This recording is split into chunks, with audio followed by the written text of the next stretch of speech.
All right, guys, I'm back. I hope I have a little better view here. So who is Gregor Mendel? He was a monk that taught high school physics. He loved to garden. He was known as the father of genetics. Most of you guys have heard of Gregor Mendel at this point, and what he became famous for was studying the traits of pea plants. And this is what your worksheet today is going to deal with. This idea of heredity based on Gregor Mendel, and we're going to use a bunch of terms. How did he figure this out with pea plants? I'm going to go into this really quick. Basically, pea plants are able to self-pollinate. They're able to have sex with themselves, and they can have sex with another plant. So this is a way for them to see what their genetics are, what the genetics of only one plant is, and then what happens when you cross-pollinate and combine it with something else, okay? So what he did was he did a self-pollination, so he knew the genetics of the specific plant he was dealing with, and then he did a cross-pollination where he combined them with another plant, and then we were able to see how they crossed. And he came up with these words, and this is the meat and potatoes of what you got to know about Gregor Mendel's research. Purebred refers to an organism. Now again, guys, here's an underline and bolded. Any organism with the same pair of genes. Doesn't matter if it's the dominant, meaning a capital letter, or the recessive, a lowercase. A purebred is really the same as saying it's a homozygous, okay? A hybrid, he called anything that has two different genes for a trait. So if we go back to our taster, non-taster, that would be a big T, little t. Or the purebred would be right here, would be a little t, okay? The hybrid, you have this, the purebred, you're gonna have the same letters. So what this is showing down here is examples of two purebreds. Big Y, or it could be a little y. Your worksheet deals with this. It says, write the purebred. So you're going to write big Y. Or what would be a purebred green? Well, in this case, it would be little y. A hybrid refers to anytime you've got two different letters, a big Y and a little y, or you've got the combination, okay? So if we say, Tristan would have been a hybrid for the tongue, for the PTC receptors. She had a big T and a little t. And the way this works is the first generation is always known as the P generation. That's the parent.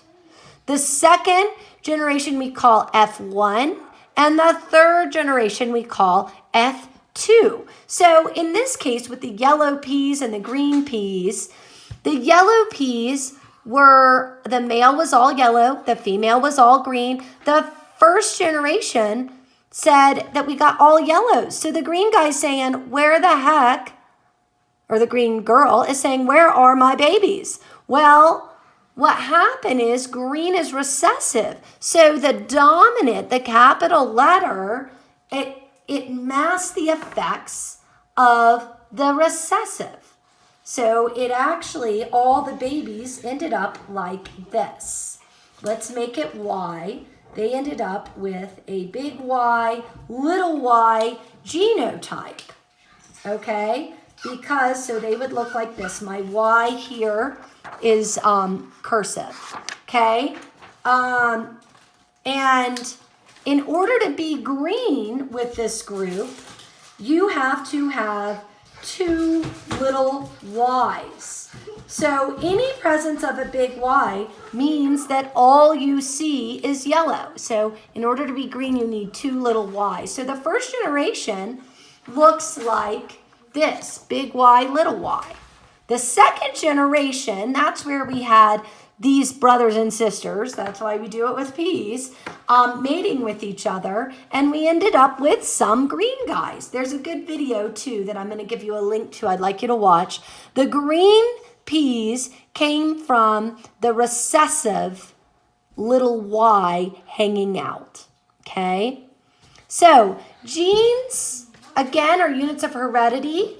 The dominant gene will mask the other gene, okay? The recessive gene is hidden by the dominant gene. So we say the recessive gene is weaker. It's not necessarily weaker. It's just the presence of the dominant gene means that it's not expressed. So alleles, this is another definition, is an alternative form of a single gene passed from generation to generation. So like the big B and the little b, these are examples of two different types of alleles. Okay? An organism with the two of the same alleles we say is homozygous. What is this word a lot like? Again, now we're red and underline. All three of these words are vocab words. Homozygous would be the same as a purebred. An organism with two different alleles is called heterozygous. Heterozygous would be the same as the word hybrid. So in this case with the bees, these are two different types of homozygous. You could have two big bees or two little bees. And the heterozygous has a big bee and a little bee. Now, the big bee is dominant. So in order, whatever trait it is, for us to see this trait with the little bee, it has to be a homozygous. You have two different ways that the dominant phenotype can look, okay?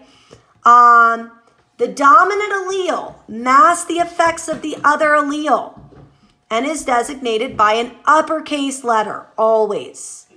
The recessive allele, the effects are hidden by the dominant, and it's always designated by a lowercase letter. So in this case, you have the cats. This is always interesting. Short fur is dominant over long hair fur. And this always cuts off. So I'll just show it to you on this piece of paper here. The short hair can have two different genotypes. Those are the genes. It can have that's the actual letters. It can have a big S, or a big S and a little s. So the short-haired cat could have either one of these genotypes. Its phenotype, what you see, is going to be short hair, but it will have two. It could have little s, big S, or big S, little s, okay? Both, there is a dominant in each. Everybody see that, okay? Now, for the long hair, in order for that to be expressed, it can only have two little s's because that's recessive. So the long hair, in order to express it, can't have the big letter, cannot have the uppercase letter involved. Okay, these are words we've talked about. So the genotype are the actual letters that you see here. So you have usually three different types of genotypes. It's how the letters, the alleles is what we call them, combined. The phenotype is what we see on the outside. So I have brown eyes, but I carry the gene for blue eyes. So on the outside, I look brown eyes, but there is a little gene hiding underneath. So phenotype is what you see. So the phenotype of these two peas is green and smooth. This is what we're looking at, smooth. Smooth is dominant to wrinkled. We always use usually the letter of the dominant phenotype to indicate the genotype. So smooth is dominant, so we have S's. Little s indicates the wrinkled gene. In order to express it outwardly, you must have two little s's. So the phenotype is wrinkled. The genotype is two little s's. The phenotype here is smooth, but you have two different genotypes, big S, or big S, little s. Okay? here's how we would go with eyes. This person has blue eyes, okay? And they have the genotype of little b, because that's the recessive. This person has brown eyes. In order to have brown eyes, you could have two different genotypes, big B, little b, or big B, big B. The genotype can have two. Your phenotype was brown. Now let me bring my kids over. Girls, come here. Okay. Now, here is Harper Lee. Okay. She is a yellow pea with big T, little t. Underneath is the little t hiding. Tristan, put it normal, please. Tristan is big T, big T. Okay? Now let's use some terms. What would Tristan be in terms of Mendel? She would be a purebred. She would be a homozygous dominant. Those are two words to describe her. Harper Lee, over here. Harper would be called a hybrid, or a homozygous, or a heterozygous. She is not a homozygous because she has a big T and a little t. She has the recessive, stop, Tristan. Recessive gene, Harper, standing here. So even though she expresses the phenotype of yellow, they have two different genotypes. Harper's is big T, little t. Tristan's is big T, big T. Okay? Now, let's do something different. Let's give, where's that doll?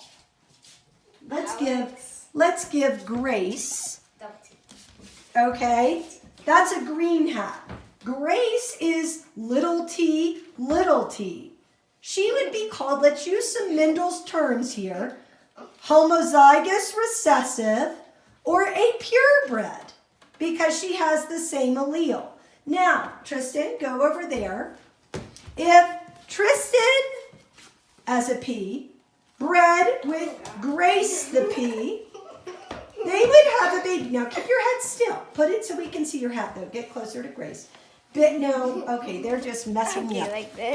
Big T, breeds with little t, little t.